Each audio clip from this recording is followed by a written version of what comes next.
Genki Desu ka people, welcome to Behind the Anime podcast. You are with me, your host RJ रेशम and उम्मीद है पिछले सारे episodes आपको पसंद आए होंगे।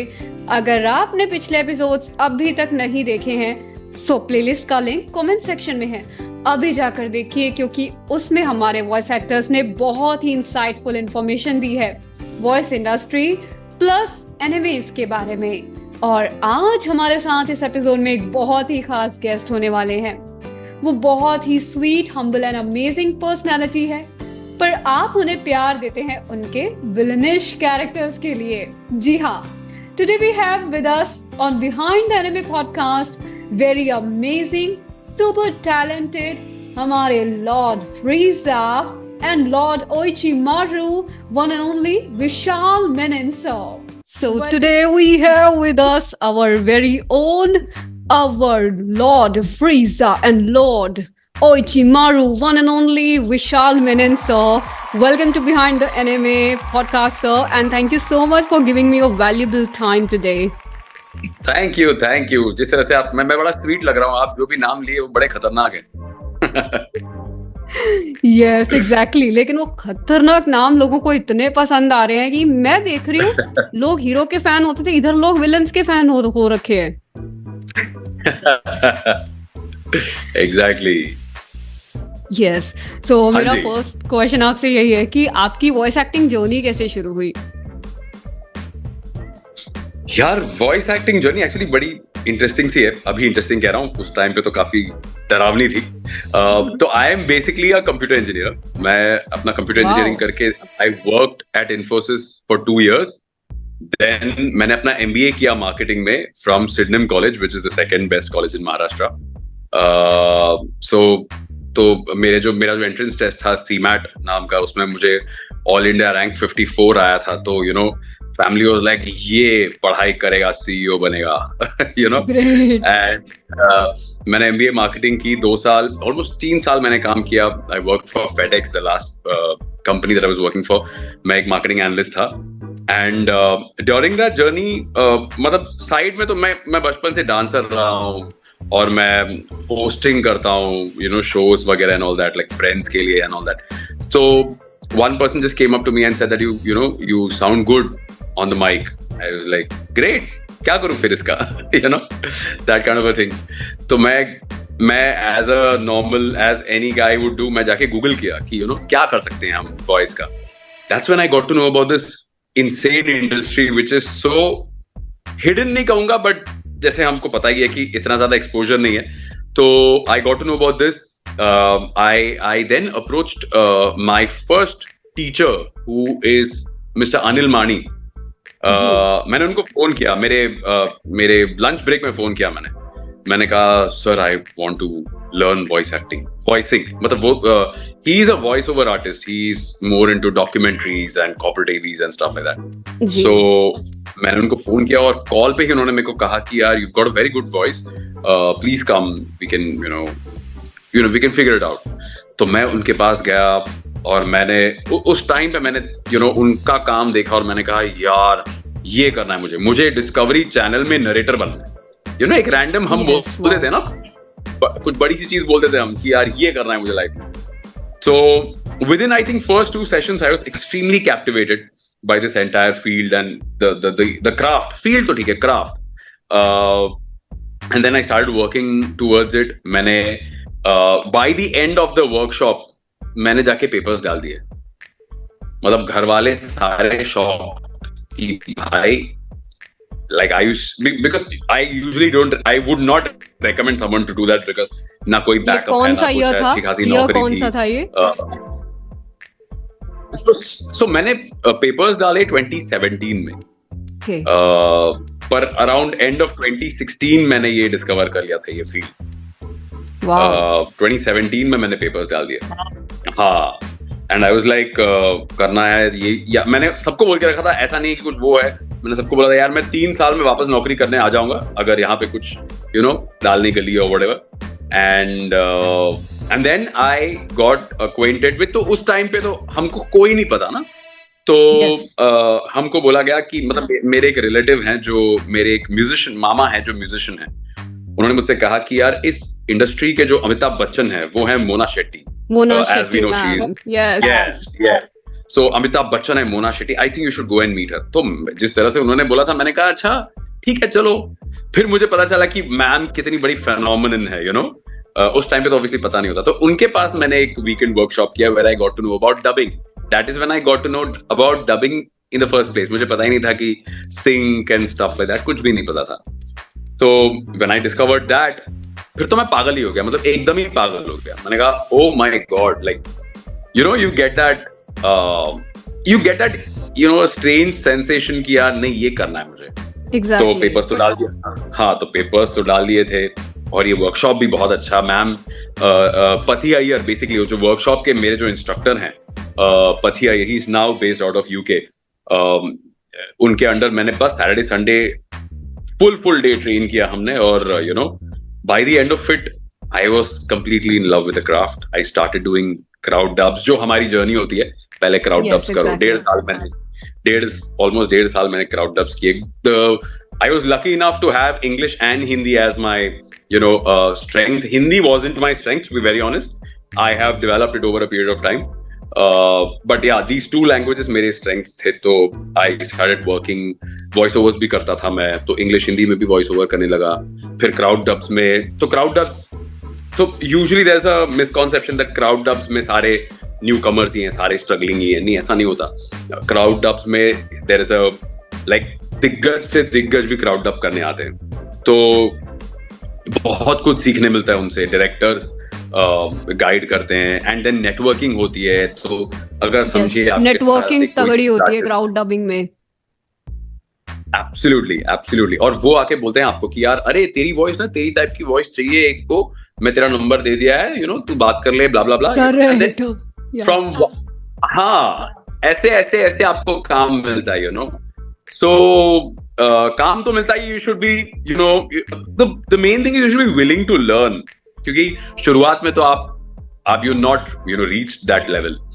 You're just learning and stuff like that. So you should be very adaptive to learn and stuff like that. और अच्छे रहो, be good with everybody like everybody. और वो तो वैसे it's a given. ऐसा नहीं कि आपको उस मोड में जाना है कि हाँ अब मुझे इन सबसे अच्छा रहना है, ऐसा नहीं है. You have to be good with everybody. Work on your craft and stuff like that. तो वो करते करते आज thankfully, by the grace of God and by the grace of everyone in the industry who has helped me. I don't know whether I should. I mean, I think I can name. तो मयूखी एक जो studio है वहां पे मयूखी का नाम आया ऊपर, और मैंने ऐसे फोन उठा के उनको फोन किया. उनको ऐसे फोन उठा के मैंने उनको कॉल किया. मयूखी इन सिंक, यस.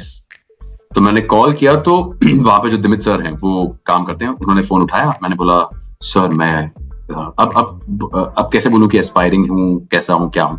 तो मैंने कहा सर मैं वॉइस ओवर ट्राई कर रहा हूँ, मुझे आपका नंबर मिला.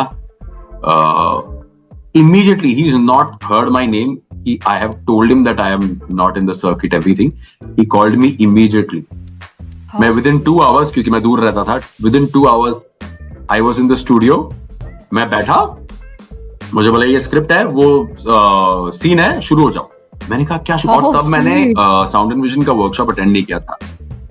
हाँ, मैंने साउंड एंड विजन का वर्कशॉप अटेंड भी नहीं किया था. मुझे डबिंग क्या है भी नहीं मालूम. तो मैंने कहा कहाँ बोलूं. तो बोले वो जो बोल रहा है इंग्लिश में वहां हिंदी बोलना है. मैंने कहा ये तो मुझे नहीं मालूम, मैं तो वॉइस ओवर करने आया हूँ. तो बोले तूने कभी डबिंग नहीं किया है. तो बोले नहीं. तो बोला अच्छा चल ट्राई कर. यस. मैं मतलब ही सीन मी देयर. दिमित सर जिनके बारे में बात कर रहा हूँ, ही सीन मी देयर जहां पे मुझे कुछ भी नहीं पता था. And from there I have worked in some of the major projects that they have worked on, where I have worked with him. He's seen me from nothing to wherever थोड़ा बहुत मैं जो आज पहुंचा हूँ.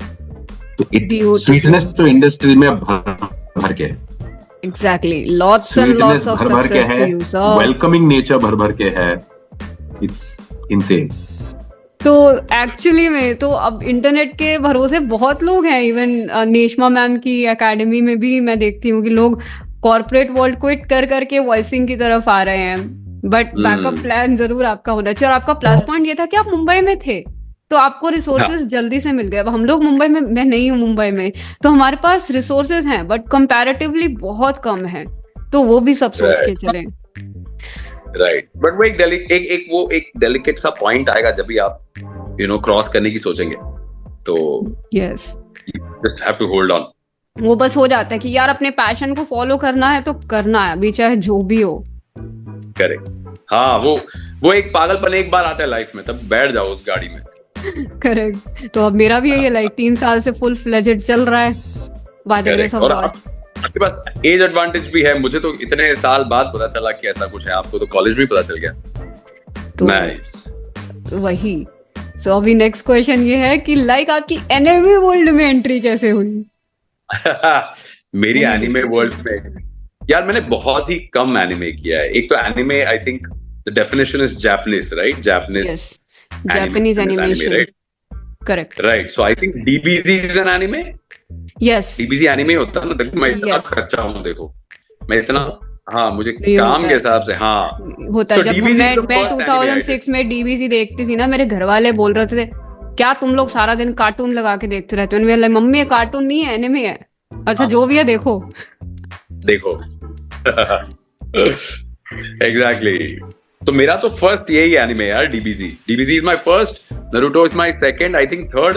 अब आजकल जो कुछ आ रहा है, क्या है वो, क्रंची रोल में सोलो लेवलिंग, लाइक क्या, Jujutsu Kaisen. Yes, Jujutsu Kaisen, वो भी बहुत ही amazing anime. Yes, that is the third one I'm doing, and Mashle is something that I'm doing. Yes. So हाँ, पर ये मेरी एंट्री तो DBZ से हुई।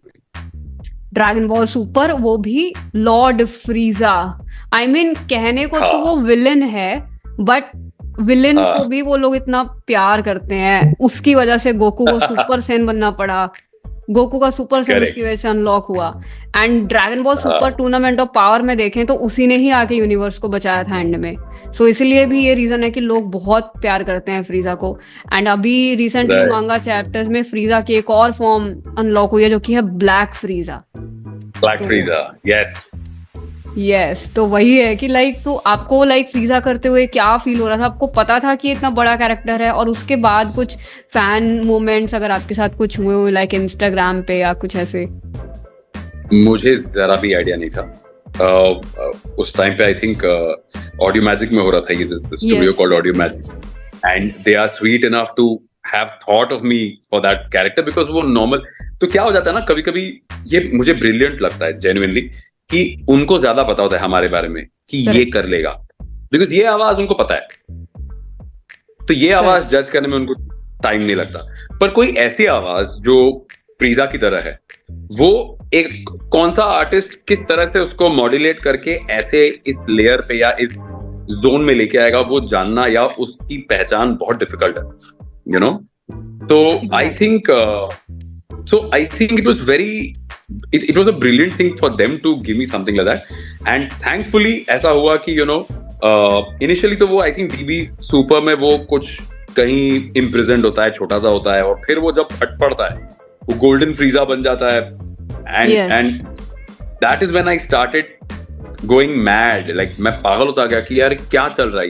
and एक और बात है कि मुझे विलेंस करना बहुत मजा आता है, बी मुझे सार्कास्टिक विलेंस करना बहुत मजा आता है, और फ्रीजा बहुत सार्कास्टिक, अगर आप उनके लाइंस एक बिल्कुल yes, please kick S in his lines, तो बहुत मजा आया मुझे। तो फ्रीजा नंबर 1 रोस्टर है, उसको हम डीबीसी कम्युनिटी नंबर 1 रोस्टर बुलाते हैं। बिल्कुल यस, तो बहुत बड़ा रोस्टर है वो, और हर एक को मतलब कितना सामने पहाड़ था आदमी क्यों ना हो, वो सबको छुट्टी करा देता है बोलते बोलते, और इतना ओवर कॉन्फिडेंट है, हमेशा हारता है, मर जाता है, फिर भी कॉन्फिडेंट, ओवर कॉन्फिडेंस उसका छप्पड़ फाड़ है, तो वो बड़ा मजा आ रहा था करने के लिए। वही, और सच में एक्चुअली आपकी वॉइस इतनी खतरनाक मैच हुई है ना फ्रीजा पे, इंग्लिश को बिल्कुल मैं बोलूं कि 95% क्या 100% पूरा मैच किया है आपने इंग्लिश। अमेजिंग। तो बैक टू बैक आपको उसके बाद दूसरा कैरेक्टर मिला जो कि था नारुतो में ओइचिमारू, भाई साहब विलनिश, एंड उसके ऊपर आपका क्या कहना है? वो भी विलनिश, और वो बहुत ही डिफरेंट फ्रॉम फ्रीजा। मतलब फ्रीजा में जितना स्क्वीक मुझे यूज करना था, इसमें उतना ही, क्योंकि ओरोचिमारू इज अ स्नेक। हाँ, क्योंकि वो उसके ओरिजिन स्नेक से हैं, तो वो बड़ा ही स्नेकी, विस्परी, ब्रेथी बोलना पड़ता है, और एक टाइम पे एक लाइन से ज्यादा बोलने को नहीं होता, उतना इसी में रहता हो। तो वो तो बड़ा, तो मतलब अब तो नारुतो शिपुडेन भी आ गया ही है ऑलमोस्ट, तो ऑन एयर हो चुका है, वो भी बहुत इंटरेस्टिंग ऑन एयर हो चुका है, राइट? Exactly. वो भी बहुत इंटरेस्टिंग था, like that also happened very, by the way, it again I would like to credit it to the people who gave me the book and who felt that probably he can pull it off. वरना तो हमको तो मतलब हम कहाँ ही इतना ब्रेथी बोले हैं पहले, कोई काम देख के तो किसी को लगे कि हाँ यार ये वहां किया था, वहां तो कहीं किया नहीं था। So it's all thanks to these people who feel that I could pull it off. और उसके पास, उस कैरेक्टर के पास इतनी नॉलेज है, और उसका क्या है ना कि उसके पास एक कर्स सील है, वो कर्स सील की वजह से वो कैरेक्टर इमॉर्टल है, कि वो जिसे भी देता है वो कभी भी रिवाइव हो सकता है, ऐसा कैरेक्टर है, वापस आ जाएगा, एकदम नाक में दम कर देता है। यस, तो अगर वो सील आपके पास रियल लाइफ में हो, आप उसका क्या करोगे? अरे यार, एक तो मुझे बुरा लगेगा कि कोई मुझे भेज रहा है कहीं, वापस आने की जरूरत क्यों पड़ रही है मुझे? नहीं, वो इमॉर्टल बना देता है ना, पर करेक्ट। हाँ, पर अगर मैं इमॉर्टल बन गया तो यार बहुत कुछ मेरे को ऑलरेडी मुझे इस जन्म में ऐसा लगता है कि मुझे बहुत सारी चीजें करनी है यार। एक ही टाइम पे घूमने भी जाना है, एक्टर भी बनना है, वॉइस एक्टर, सबसे बड़ा वॉइस आर्टिस्ट भी बनना है, और क्या कहते हैं, पार्टी करनी है, सब कुछ करना है मुझे, बुक लिखना है, ऑथर बनना है, तो अगर इमॉर्टल बन गया तो यार आराम से करूंगा ये सारी चीजें। बहुत टाइम मिल जाएगा, बहुत ही टाइम मिलेगा फिर तो, चिंता ही नहीं। अरे बहुत टाइम है, सील है अपने पास, किसी और को लगा देंगे एक गया तो। हाँ, किसी और को लगा देंगे यार, अकेले क्या करेंगे इतना इमॉर्टल होके, किसी मतलब कोई जिससे प्यार व्यार करते हैं उन सबको भी दे देंगे हम, कि यार सब इमॉर्टल हो जाए, सबको दे दूंगा मेरे हिसाब से तो।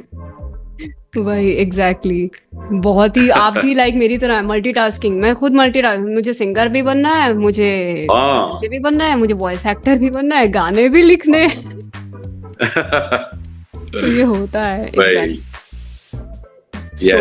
एनी इमोशनल कैरेक्टर लाइक जिससे आप बहुत ही ज्यादा कनेक्टेड हो, वो एनिमे नहीं हो सकता, वो कोई भी कैरेक्टर हो सकता है कि जिससे आपको लगा हो कि वाओ, ये कैरेक्टर से आप बहुत ज्यादा अटैच्ड हो, कुछ ऐसा।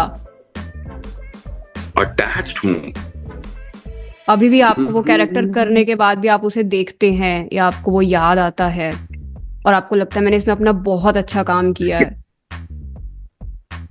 यार एक मतलब ये because this was one of the longest running episodes that I had done, and उसके लिए जिसके लिए मुझे बहुत प्यार भी मिला था there was this Turkish series called our story. Yes, और आवर स्टोरी में मैंने लीड के लिए डब किया था, जिसका नाम था बरीस, कैरेक्टर का नाम बरीस है। ऑलमोस्ट 210 एपिसोड्स की सीरीज थी, and I think it was one of my first lead project, long running, प्यार भी मिला, मजा भी आया, लोग रील्स में टैग भी करते थे, तो बहुत सारी चीजें एक साथ फर्स्ट टाइम हुई। So I think our story is very special in that sense. I don't know उसकी व्यूअरशिप कितनी थी, पता नहीं मुझे, इतनी बड़ी थी या कुछ भी नहीं पता, पर if you ask me, I mean top of the mind मुझे इसीलिए रिकॉल भी है उस चीज का, because वो इस रीजन से काफी स्पेशल थी। He is a very it was a romantic series, 210 episodes, very nice it was, बहुत अच्छी सीरीज थी, और काफी प्यार भी मिला उसके लिए, तो उसका थोड़ा हैंगओवर था मुझे। जब वो खत्म हुआ मुझे बड़ा बुरा लगा, मैंने कहा यार 210 एपिसोड के बाद कैसे खत्म हो जाता है, ऐसे खाली खाली लग रहा होगा आपको, अरे यार ये खत्म हो गई। हाँ। तो इसी के साथ जो भी न्यू वॉइस एक्टर्स हैं उनके लिए आप क्या टिप्स देना चाहेंगे? जो न्यू वॉइस आर्टिस्ट हैं यार, यही टिप है यार कि मेजर टिप तो ये है कि क्राफ्ट पे काम करो, सबसे ज्यादा इंपॉर्टेंट क्राफ्ट पे काम करना है। क्राफ्ट पे काम कैसे करोगे? काम करते करते क्राफ्ट पे काम करोगे। आप ऑब्वियसली आप होमवर्क करोगे, पर आपको सही करने वाला कोई है नहीं। सो अगर आप क्राउड आप ज्यादा अटेंड करोगे फॉर एग्जांपल, और वहां पे आपको करेक्ट करने वाले, आपको टिप्स देने वाले बहुत लोग होते हैं। Initially don't think about how much you are earning, यार ये इससे इतना कम, ये वो, इनिशियली कुछ मत सोचो। इनिशियली आपको सीखना है, आपको घसना है, आपको you are a stone and your sculpture has to be ready. तो इनिशियली तो बहुत फ्लेक्सिबल रहो। किसी ने आपको बोला ये सही नहीं कर रहे हो, तो ये नहीं है कि आपको बुरा नहीं लगेगा, बुरा तो डेफिनेटली लगेगा, बहुत ज्यादा बुरा लगेगा, घर पे जाके शायद रोगे, but next day come back and उसी के पास जाके बात करो, सर मैं क्या करूं इसका, या मैम क्या करूं, मैं इसको चेंज कैसे करूं, इंप्रूव कैसे करूं। बेशरम बनो, सारे क्वेश्चंस पूछो। ये सब कुछ किया मैंने, और जेन्युइनली सब कुछ किया, घर जाके रोने तक भी किया है मैंने। तो बी वेरी ओपन, फ्लेक्सिबल, अड़े रहो, चलते रहो। एंड इंडस्ट्री में लोग इतने स्वीट हैं that they will guide you. या everyone, this is not a one player game. अगर मैं कल को सबसे बड़ा आर्टिस्ट भी बन गया तो, या फॉर दैट मैटर आज जो सबसे बड़ा आर्टिस्ट है उसको भी अगर आप पूछोगे तो भी वो, it's not a solo game, it is with सबका आशीर्वाद। करेक्ट, सबका आशीर्वाद चलता है तभी काम होता है। और जब तक हमारे कोई करेक्ट करने वाला नहीं होगा, हमें भी अपनी गलतियां पता नहीं चलेंगी, तो उनको भी है कि यार ये बंदा इंप्रूव करेगा तो हमें एक नया टैलेंट मिल जाएगा। लाइक हमें परफेक्ट वॉइस मिल गई फ्रीजा के लिए, लोग सोच रहे थे भाई कौन बनेगा फ्रीजा, कौन बनेगा, एंड इतनी परफेक्ट मिली। अब लिटरली अगर कोई सोच भी नहीं सकता, अगर इन फ्यूचर अगर कोई सीरीज आती है तो जिस भी स्टूडियो के पास जाएगा लोग डिमांड करेंगे। क्या हुआ था मैं बताती हूँ, ड्रैगन बॉल सुपर में बीच में ट्रंक्स एंड क्रिलिन, वो उनकी वॉइस कोई और कर रहे थे, अब मुझे नाम रिकॉल नहीं हो रहा, तो वो कोई और कर रहे थे। लोगों ने ऑडियो मैजिक को कमेंट्स और मैसेजेस लिखे कि हमें ट्रंक्स के लिए, अभी अंशु सर ने रिसेंट इंटरव्यू में बताया कि उन्हें लिटरली लोग भर भर के डीएम्स कर रहे थे कि हमें आप फ्यूचर ट्रंक्स में वापस चाहिए, हमें आप फ्यूचर ट्रंक्स में वापस चाहिए। एंड मयूर व्यास जी जो कि वॉइस ऑफ क्रिलिन है ड्रैगन बॉल जी के टाइम से, उनको लोग भर भर के मैसेज कर रहे थे एंड वो वापस आए। तो एनिमे फैंस का प्यार, लोगों का प्यार लाइक एक बंध जाता है। And I feel so happy to see this कि जैसे एक फॉरेन में कल्चर, अब्रॉड में यही कल्चर है कि वहां पे वॉइस एक्टर्स को लोग बहुत रिस्पेक्ट करते हैं। अब एनिमे की वजह से और ये इंटरनेट का जो बूम आया है उसकी वजह से इंडिया में भी ये कल्चर आया है, तो आई एम सो हैप्पी। तो वही है, like we have to keep working on our craft. Absolutely, बिना कोई शर्म। यस, बिना कोई शर्म। तो अगर मेरे दिमाग में एक सिनेरियो आ रहा है, सोचो अगर ओइचिमारू और फ्रीजा टीम अप कर ले, वो दोनों टीम अप कर ले, तो वो दोनों कैसे आपस में बात करेंगे और डायलॉग बोलेंगे। वो टीम अप कर रहे हैं गोकू और वेजिटा के अगेंस्ट। ओके यार, ये दोनों आधे टाइम तो ये डिसाइड करते होंगे कि कौन सबसे बेहतर। एक दूसरे के साथ इतने झगड़े हो जाएंगे कि बाकी दोनों जीत जाएंगे। यस, गोकू और वेजिटा जीत जाएंगे। both of them are so full of themselves। क्योंकि फ्रीजा का क्या होता है, सारा कुछ तो मैं ही लूंगा। हाँ, फ्रीजा का होता है कि भाई सब कुछ मेरा है। ओरोचिमारू अपने हिसाब से बोलते बोलते फ्रीजा सब करके आ जाएगा, जिस हिसाब से जब तक वो बोलेगा तब तक वो करके आ जाएगा। बोल, मैं आता हूँ करके आ जाएगा। खत्म कर अपना, मैं आता हूँ तब तक। भाई ये दोनों अपने अपने यूनिवर्स में हैं, सही है, साथ में ना आ जाए। करेक्ट, बहुत सही। क्योंकि आजकल मल्टीवर्स का कॉन्सेप्ट चल रहा है, तो मुझे ये दिमाग में आया, लोग बनाते भी रहते हैं आजकल रील्स मल्टीवर्स पे। तो चलिए लास्ट पे आते हैं। लाइक एक टंग ट्विस्टर मैंने सोचा हुआ है, जो कि आप फ्रीजा की वॉइस में अगर बोलेंगे तो कैसा लगेगा। और एक तो टंग ट्विस्टर ही नहीं बोलने होता मुझे, अब फ्रीजा की आवाज में ही बोलना है। यही तो चैलेंज है। मैंने नेशमा मैम से भी बुलवाया था एंड मैंने उनको टास्क दिया था कि आपको स्विच करना है, चीची, पैन और ब्लैक विडो की वॉइस में बोलना है, तो आपको एक वॉइस दे दी और उन्होंने किया। आपसे भी हो जाएगा, बहुत अच्छे से होगा। तो टंग ट्विस्टर है, पीतल के पतीले में पपीता पीला पीला। You have to say it thrice इन Frieza's voice and style। By heart तो कर लो, पीतल के पतीले में पपीता पीला पीला, राइट। पीतल के पतीले में पपीता पीला पीला, पीतल के पतीले में पपीता पीला पीला, पीतल के पतीले में पपीता पीला पीला। बहुत अमेजिंग हो गया, 1 टेक में हो गया, बहुत बढ़िया। So thank you so much sir, यही था लास्ट एंड आई होप आपको मजा आया होगा मुझसे मिलके। अरे बहुत मजा आया, बहुत मजा आया आपसे बात करके। इनफैक्ट आप खुद ही इतने इंस्पिरेशनल हैं यार, you are doing so much, so much तो ठीक है, बट गुड वर्क। सो कैसा लगा आज का पॉडकास्ट? कमेंट सेक्शन में जरूर बताइए, और कौन से वॉइस एक्टर्स को आप चाहते हैं कि मैं लाऊं ये भी मुझे सजेस्ट कीजिए। एंड आप अपने क्वेश्चंस पूछ सकते हैं कमेंट सेक्शन में। विशाल सर को फॉलो करना बिल्कुल ना भूलिएगा, लिंक है डिस्क्रिप्शन में, जल्दी से जाकर उन्हें फॉलो कीजिए। और इसी के साथ मैं ले रही हूँ आपसे इजाजत, लेकिन ऐसे ही बिहाइंड द एनिमे को सपोर्ट करते रहिए, वॉइस एक्टर्स को सपोर्ट करते रहिए, हिंदी एनिमे को सपोर्ट करते रहिए, and keep listening behind the anime. Sayonara.